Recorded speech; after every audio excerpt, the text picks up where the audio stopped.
A lot is going to come down to gauging the venues first. The number one priority anytime you do an event is safety. If you check out a venue and you don't feel comfortable with the way things are done, if you don't feel comfortable with the way the staff is spoken to by the management, if you don't feel comfortable with the way the security are with the guests, any of those things that you notice should absolutely factor into your decision making on whether you take a show somewhere. You should never take a show somewhere simply because it's the only option you have. There is always the option of not doing something. And there are times where you are better off not doing something than doing it in a way not what it needs to be, which is a hard thing, especially when it's your brand and your network that's at stake. You really have to treat that like gold because, especially in the early going, it's the most valuable thing you have. You also have to look at the right date. I have two running calendars at all times on my phone. I have a calendar of all the events I'm thinking about doing, and I have a calendar of all the other events that are going on in town that are in the genres that I deal with. I also keep a running calendar of trade shows because we are a convention town. And something that you have to factor in is you could have a great show, but if you book it on the wrong day, it can still get hurt, especially in this market. There are times where a show will do really well here on a certain day, and it could literally be the next day and do half the amount of people simply because it's opposite of a hockey game, or it's opposite of a trade show, or it's opposite of a football game, or it's opposite of some other major national show in the same genre. If you've got a punk band and you're trying to book a big local show, you probably don't want to book it the same weekend that a big national act is going to be in town. Even if you're thinking, my friends don't care about that band, you're not just trying to get your people out there. You're trying to get other people out there. You're trying to expand your draw. When you're figuring out dates, making sure that your dates locally aren't so close together that people feel like they can choose one or the other. After the first several months of playing shows, eventually people get to the point of, I could see them next week, or I could see them next month. And then the next thing you know, they're coming to see you twice a year if they remember. You really want to try to get out ahead of that by making sure that your dates aren't too packed in together. That also factors in a lot with whether a venue will say yes, because a lot of times if the venue is looking at your show schedule and you've got a show the week before and a week after, but you're insisting that you're going to bring 100 people out to their club on a weekday, they're probably going to look at that and think, I don't know about that. Whereas if you've got one show for the month and you're all in on pushing it, they're going to feel a lot more comfortable taking that risk on you.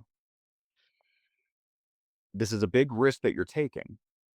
And you need to make sure that the other people involved in taking that risk are all in on success as well, which brings me to my next point, which is picking the right lineup. Picking a right lineup for a four wall event depends on a lot of things. The first thing it depends on is the genre that you're in. You need to be able to look at other bands in that genre in your local town or your local market and know these guys have a good draw, these guys sound good live. You need to factor in not just whether or not they can bring people, but also factor in the overall quality of the show, factor in their personalities are like. There are plenty of times where you'll have bands that on paper sound like they should go together, and then their crowds don't like each other, or they don't get along, or there's some mitigating factor that makes it awkward. You always want to try to get out ahead of that. It's especially tough, to be honest, sometimes with local bands. They can get a little bit political and a little bit testy. A lot of times it's just a matter of staying neutral on drama, not involving yourself in it, but keeping your ear to the ground at the same time to make sure that you are aware of things if there are issues or if there are things that are problematic. You need to be aware of the drama, but you don't need to be contributing to it, which is harder than it sounds sometimes. But when it comes to picking the right lineup, a lot of it comes down to managing your own expectations, what your band is capable of bringing. If you know your band is brand new and probably only going to be able to bring around 20 or 30 people, factor that in when you're building your lineup. You might not want to be the headliner on a show like that. You might need to find a band that can bring 50 or 60 people to be the headlining band and work out a lineup that they're happy with so that you can have that advantage. You also really want to make sure that you've got a lineup where people are going to consistently stick around. One mistake that a lot of promoters make is they get this idea in their head that if they just make a bunch of bands pre-sell tickets, that they're going to automatically have a successful night. The problem is that works until it doesn't. You end up with a bunch of bands that don't go together, that don't know each other, that aren't networking, all competing for the same ticket sales, kind of treating it more or less like a competition. They're focused on their set, what time they go on, because they want to make sure their crowd comes to see them specifically. And they're not really thinking about the overall show, even if there's nationals headlining it. What you end up with is a show that on paper has a bunch of tickets sold, might even be sold out on paper, but then the room is half empty half the time because people are only showing up to see the band they specifically came to see. And the problem this creates for venues is that if someone is only coming to see one band, they're probably not figuring, I'm going to get there an hour early, buy a round of drinks, maybe get something to eat from the food truck, and then I'm going to watch these guys play. And then maybe I'll stick around. They're probably figuring, all right, I'm going to pregame in the parking lot. Maybe when I come in during their set, I might buy a beer. Probably not, which means that basically what you're doing is you're ensuring a $15 pre-sale on the front end, but you're giving up $40 in bar sales on the back end. It doesn't really make a lot of sense. And ironically, not only does it not make sense for the bands because playing in that sort of situation sucks, but it really doesn't make sense for the venues either. Venues are starting to wise up to that. The problem is that if you approach them with a lineup that is going to be a bunch of bands each bringing their own individual groups and then leaving, they're going to run into that problem. And it's going to have that optic visually of, yeah, we sold 200 tickets, but it never looked like there was more than 50 people in the room. Once it hits the eye test, it's going to register in people's minds as being a 50-person show, even if the numbers were there.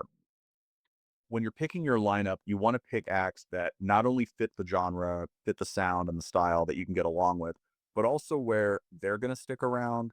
Their crowd is going to stick around for the most part. There's going to be some people who show up for one band and take off. It's just what it is, especially if it's a weekday and there's other things going on. But especially the more shows you go to, it becomes a lot easier to figure out what bands to ask, which brings me to the number one way to pick the right lineup for your shows is to go to as many shows as you can. Figure out what days you don't have obligations during the week or the month where there's shows going on in your area. If there's two cool shows going on in your area that night, maybe have one of your bandmates go there and one of your bandmates goes to the other. I actually used to do this with my old band all the time. There'd be three local shows, so each one of us would go to a different one with flyers and to chat people up and talk to them. It basically created the optic of, oh, hey, that band was at the show. They don't think of it as, oh, this one person from the band was there. They're thinking of it as your collective group.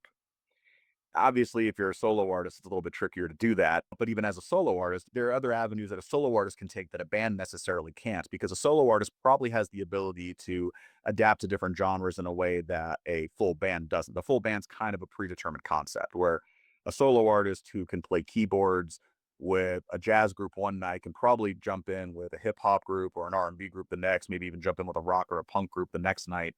That gives them a lot of advantage in terms of being able to network at different kinds of shows and find their crowd.